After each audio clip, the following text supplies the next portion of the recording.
Assalamualaikum warahmatullahi wabarakatuh. Saya Joni Andrean, BP 17230021 yang berjurusan akuntansi akan menjelaskan tentang statistik ekonomi. Yaitu yang pertama, apa itu statistik?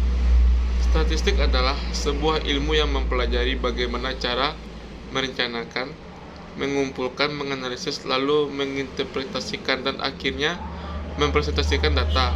Singkatnya, statistika adalah ilmu yang berkaitan dengan suatu data. Yang kedua, metode statistik deskriptif.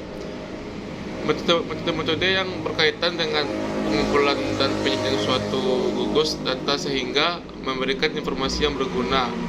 Pengklasifikasian menjadi statistika deskriptif dan statistik inferensi dilakukan berdasarkan aktivitas yang dilakukan. Yaitu selanjutnya metode statistik indukatif adalah mencangkup metode yang berkaitan dengan analisis sebagai data yang disampel yang kemudian digunakan untuk melakukan peramalan atau penaksiran kesimpulan. Metode penelitian terbagi 4, yaitu yang pertama kuesioner. Kuesioner adalah daftar pertanyaan tertulis dan ditunjukkan kepada responden. Jawaban responden atas semua pertanyaan dalam kuesioner kemudian dicatat atau direkam. Yang kedua, observasi.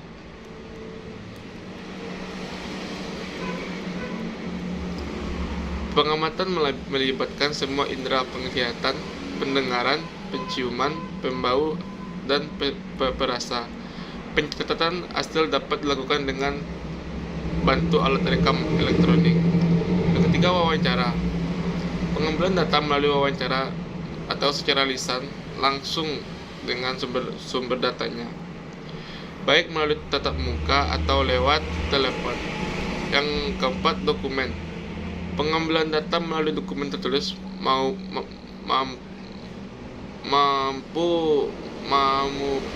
elektronik dari lembaga instruksi. Dokumen diperlukan untuk mendukung kelengkapan data yang lain. Selanjutnya, variabel kualitatif dan variabel kuantitatif.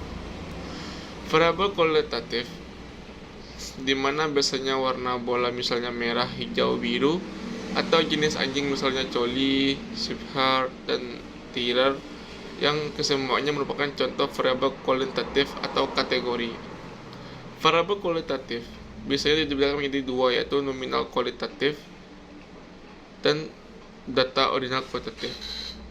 Data nominal kualitatif tidak bisa diurutkan, misalnya saja warna dan status perkawinan. Sedangkan data ordinal dapat diurutkan misalnya seperti A, B, C, medali olimpiade, emas, perak, dan perunggu.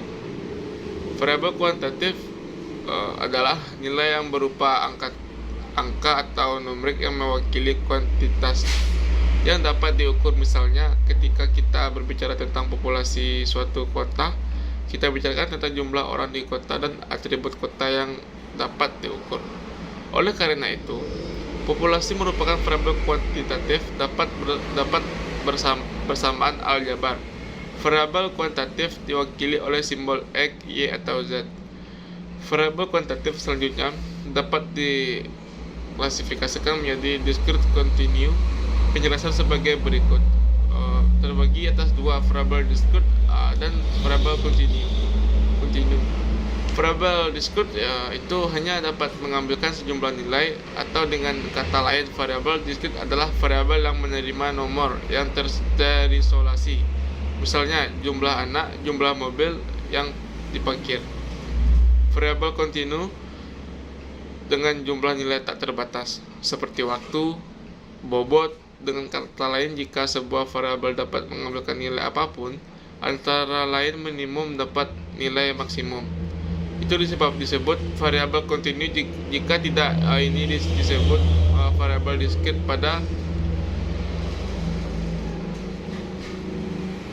discrete. Pada variabel continue kita selalu dapat menambahkan lebih banyak desimal, lebih presisi ke variabel ini. Selanjutnya, tingkat pengukuran data, yaitu yang pertama skala pengukuran nominal. Skala pengukuran ini merupakan skala pengukuran yang paling sederhana.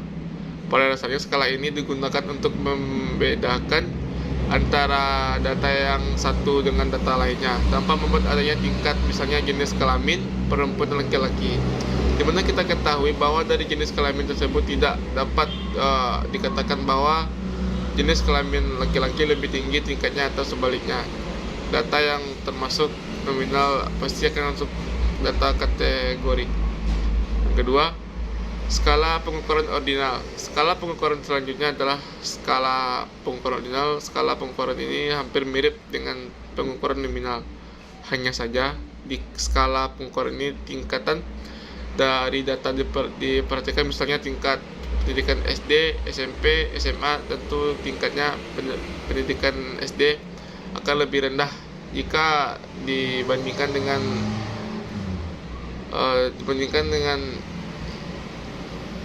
dua tingkat lainnya, dan sebaliknya data yang digunakan untuk skala pengukuran ini juga menggunakan data kategori, yaitu yang terakhir skala pengukuran interval dan rasio.